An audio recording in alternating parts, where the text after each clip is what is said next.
Now the last hormone that we are going to study is abscisic acid. Okay, as the name suggests itself, abscisic acid is going to lead to abscission, that is falling off of fruits, flowers, fruits, leaves, etc. So this is a natural growth inhibiting hormone जो growth को रोकता है, aging और आगे के process की तरफ लेके जाता है प्लांट को, बट ये हेल्पफुल भी होता है. Again how we will see that. Carns and Addicott in the year 1961-65 उन्होंने ऑब्जर्व किया कि जो कॉटन बॉल्स शेड ऑफ होते हैं, गिर जाते हैं प्लांट से डिटैच होके, was due to a chemical substance that is called abscisin 1 and 2. उन्होंने नोटिस किया कि ये 2 टाइप के एब्सिसिन्स हैं. Then Wareing in the year 1963 he isolated a substance from the buds of Acer. Okay, Acer is a North American plant है, maples जैसा. उन्होंने देखा इस प्लांट से, उन्होंने उसके बर्ड्स में से आइसोलेट किया था सब्सटेंस. तो he found that this can induce bud dormancy, मतलब बर्ड को डॉर्मेंट स्टेट में लेके जाते हैं. The bud won't open up, it won't show flowering, and they name this chemical as dormin. Then these 2 identical chemical substances, मतलब पहले इन दोनों ने ढूंढा, उसको नाम इन्होंने एब्सिसिन दिया, और इसने जो ढूंढा उसको नाम डॉर्मेन दिया. फिर उन्होंने देखा कि ये दोनों आइडेंटिकल ही है, तो they gave the common name abscisic acid. ये कहाँ पे बनता है? It is synthesised in the leaves, fruits, root, seeds etcetera. Chemically ये क्या है? तो it is a 15 carbon sesquiterpenoid. Okay, now what do you mean by this thing? तो it is a chemical name of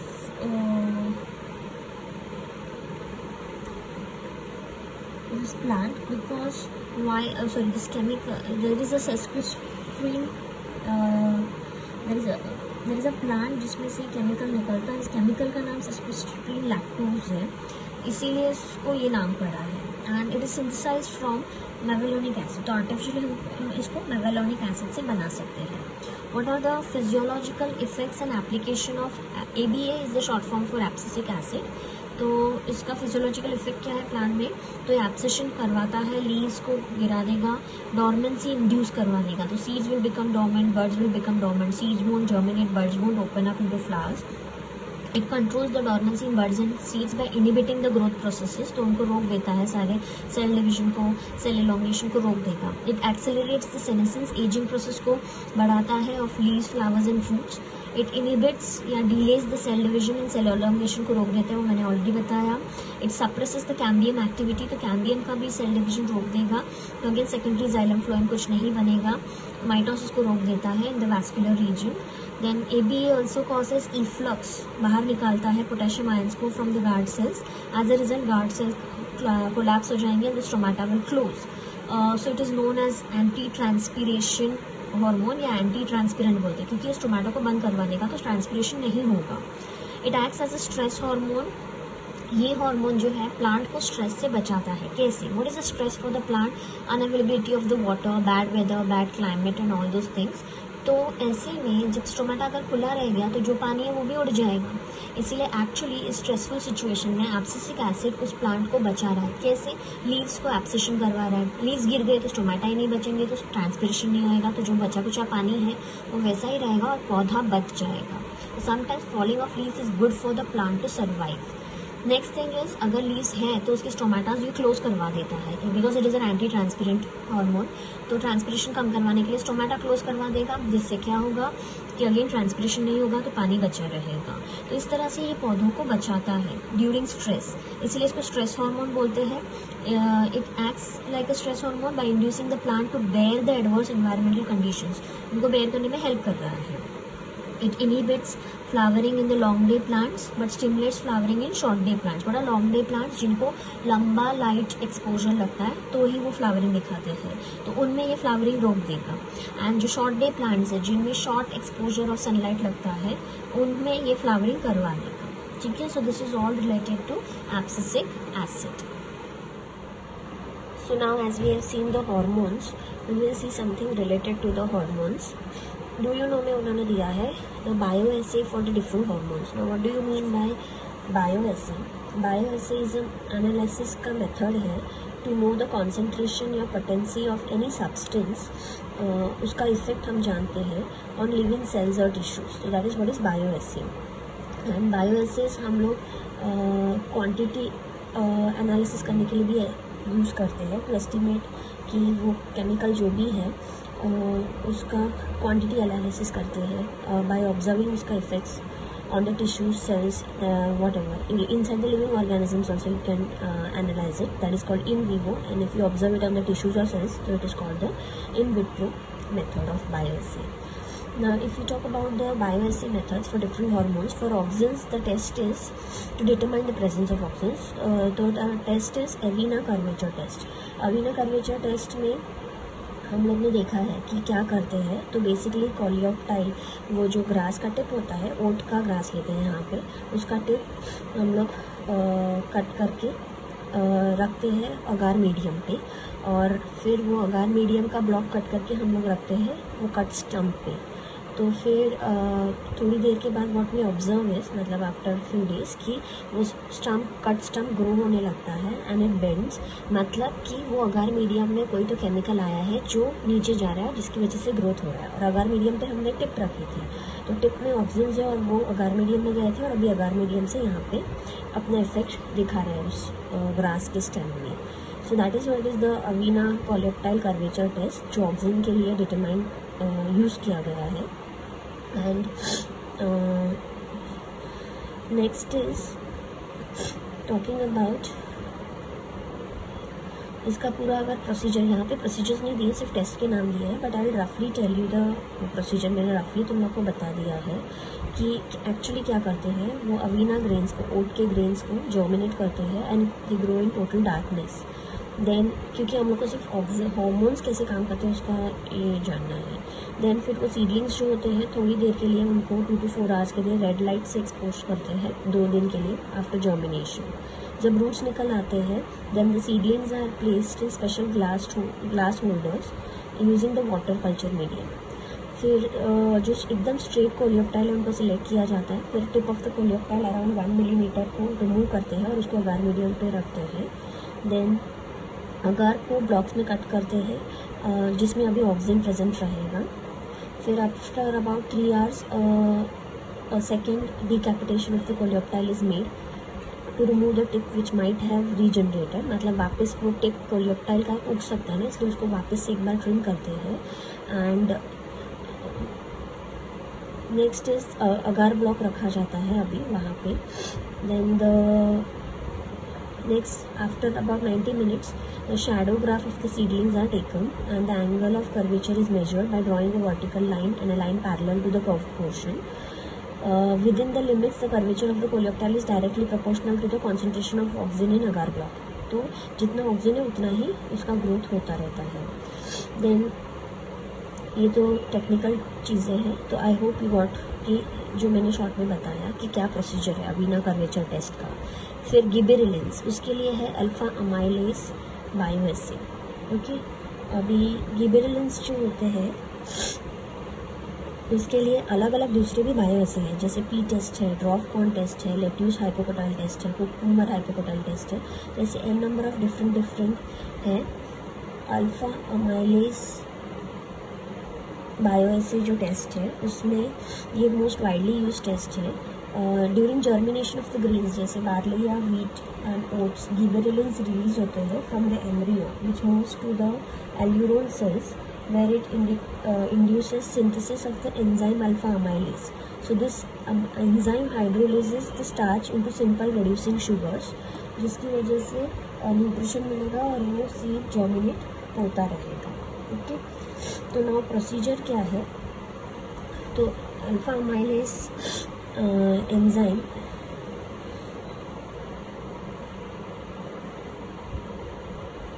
क्यों synthesise होता है, because of गिबेरेलिंस। तो इसका मतलब अगर अल्फा अमाइलेज बना तो ही शुगर्स बनेंगे, और शुगर्स बन रहे इसका मतलब अल्फा अमाइलेज आया, और अल्फा अमाइलेज आया इसका मतलब गिबेरेलिंस है। तो that's why alpha amylase is used as a bioassay for gibberellins. Procedure क्या है इसका, अगेन आई जस्ट रफली tell you the procedure, not needed for you to write और learn. Barley seeds are cut in half, क्योंकि embryo में दिखता है ना, ये are cut in half transversely and the half containing the embryo is discarded. Endosperm halves are sterilised and allowed to, तो embryo वाला part हटा देते हैं, एंडोस्पर्म वाला पार्ट रख लेते हैं। It is allowed to imbibe water, मतलब absorb water for 3 days।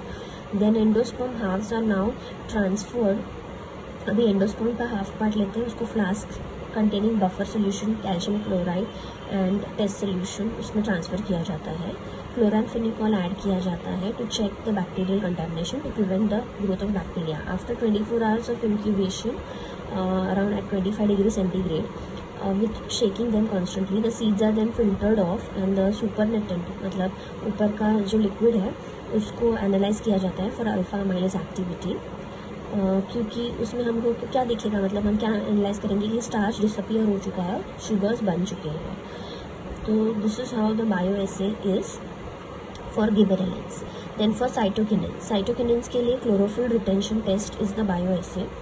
Okay, again इसके लिए भी डिफरेंट बायो एसे टेस्ट होते हैं, जैसे सेल डिवीजन टेस्ट है, क्लोरोफिल प्रिजर्वेशन टेस्ट है, सेल एनलार्जमेंट टेस्ट है, जर्मिनेशन टेस्ट है, डिफरेंशिएशन टेस्ट है। But then this chlorophyll retention test is the one which is commonly used. Now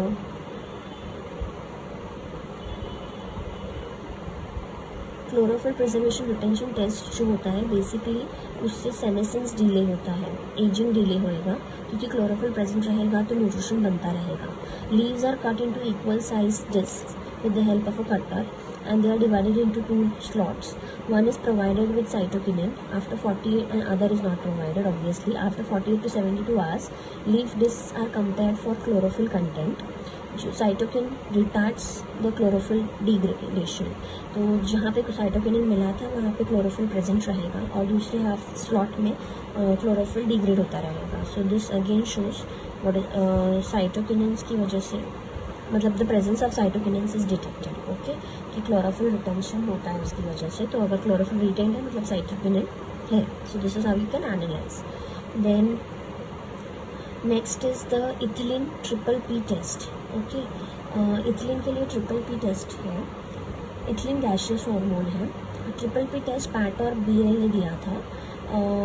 they develop this method, उसमें ethylene का physiological effect देखा जाता है। Subapical thickening of the stem, उसका physiological effect ethylene का क्या है, तो वो अपाइकल के नीचे का रीजन, एपेक्स के नीचे का रीजन ऑफ द स्टेम में थोड़ा सा थिकनिंग करवाता है, इलोंगेशन का रेट रिड्यूस करवा देता है। देन ट्रांसवर्स जियोट्रोपिज्म दिखाता है in the stem, that is lateral growth आने लगेंगी in specially in the pea seedlings. Then there is increase growth in the thickness and reduce growth in the length wise growth reduce रहेगा, तो thickness खाली बढ़ रहा है उसका। So this are all effects of ethylene gas जो pea saplings में देखे जाते हैं। Okay, then next is ABA, abscisic acid के लिए the test is inhibition of alpha amylase test.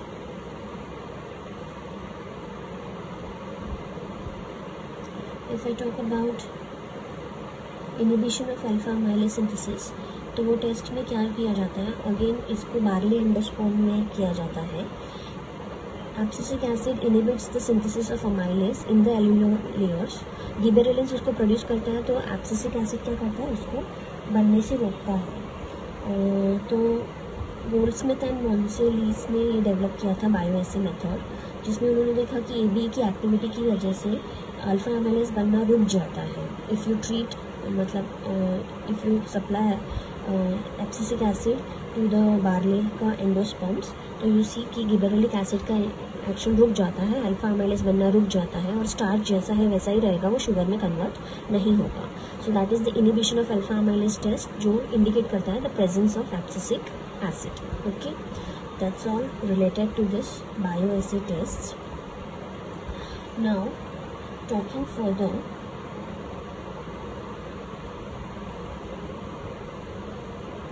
we will discuss this questionnaires which is given related to these hormones.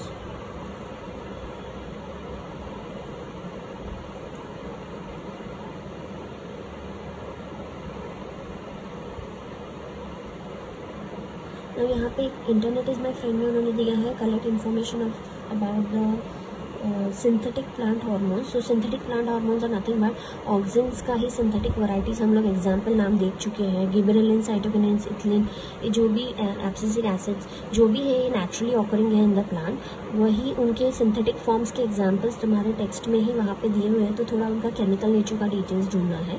That is again not a compulsion. Then can you tell में उन्होंने जो questioners दिए हैं, we'll discuss that.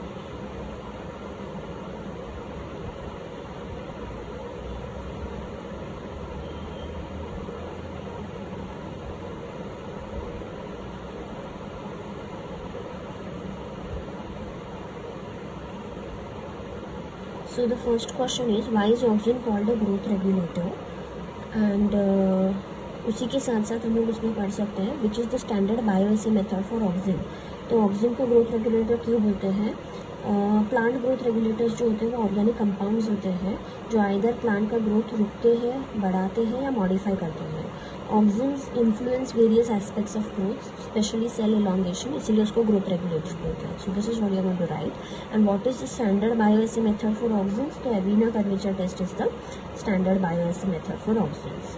Then next is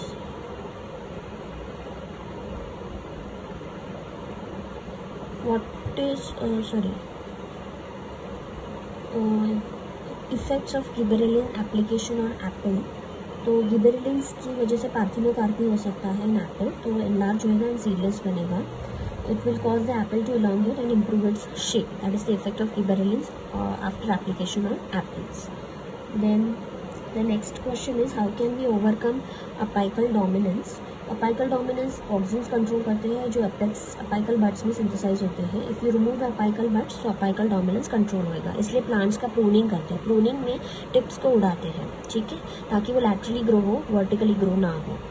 then इससे हम लोग apical dominance को control में रखते हैं और लैटरल ग्रोथ करवाते हैं. वर्टिकल ग्रोथ रुकेगा. बायोएसे मेथड हम लोग क्वेश्चन कर चुके हैं.